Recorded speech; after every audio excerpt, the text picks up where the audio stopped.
welcome Christmas party peeps. So we are on day 9 of our Christmas Carol countdown to Christmas. So hopefully you've been finding these videos useful and we've got another good one for you today. Right, so what we've got here is the Observer Book of Books. So if you're a regular to this channel, you might already know that I used to work in a library, and this was one of the freebie books that I picked up there. So it came with a copy of the Observer, the newspaper. So let's have a little look here at the entry all about Charles Dickens. Let's let you have a little look there. So another one of those very famous images. What I'm going to do is just read this out so you can recap on some of the information that you learnt earlier on in our countdown.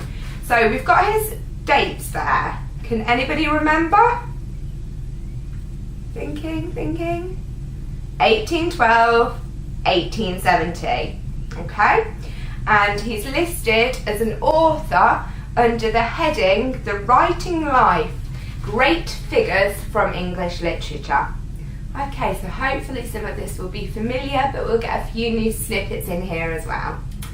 The most important and popular author of the Victorian era, Charles John Huffman Dickens, was born in Portsea, now part of Portsmouth, to a lower middle class family.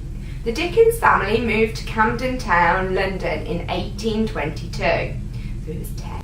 And afterwards his father was sent to a debtor's prison, and the 12-year-old Dickens had to work in Warren's boot blacking factory near Charing Cross for 10 hours a day, earning just 6 shillings a week. It was a very miserable experience which would colour much of Dickens' fiction and instill in him a commitment to fight against the legal and social abuses heaped upon the poor. Again, we're making those connections between Dickens' life experience and the novel that we're studying. Okay, a little bit more info. After his father inherited a tidy sum from a relative, Dickens returned to school before starting work as a law clerk, aged 16. By 1834, he was working as a parliamentary reporter for the Morning Chronicle and writing short fictional sketches. Remember, we mentioned that before, that was under the pseudonym Boz.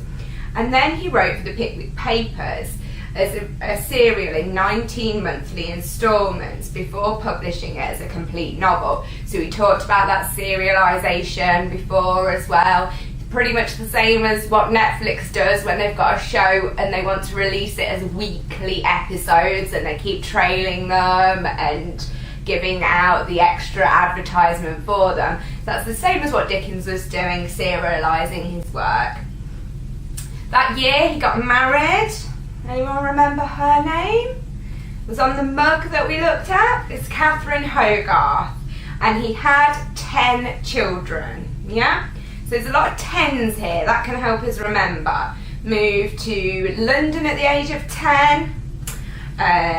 He had to work for 10 hours a day, and he had 10 children, so it's all about the 10. And then we also learn that he actually left her in 1858 and moved in with an 18-year-old actress. Dickens continued to employ the serialisation formula, which embodied his authorial mantra, which was make 'em laugh, make 'em cry, make 'em wait. Oliver Twist saw his fame reach new heights and was much celebrated during his trip to America in 1842.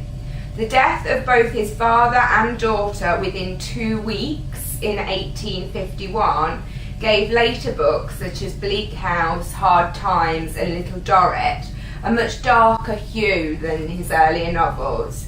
But his success continued, and he undertook a series of legendary, oversubscribed reading tours until his death in 1870.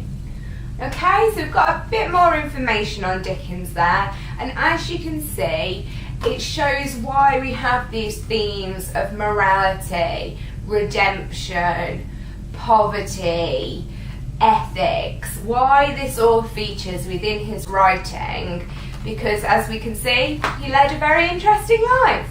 Alright then, I really hope that's helped. I will see you tomorrow for day 10.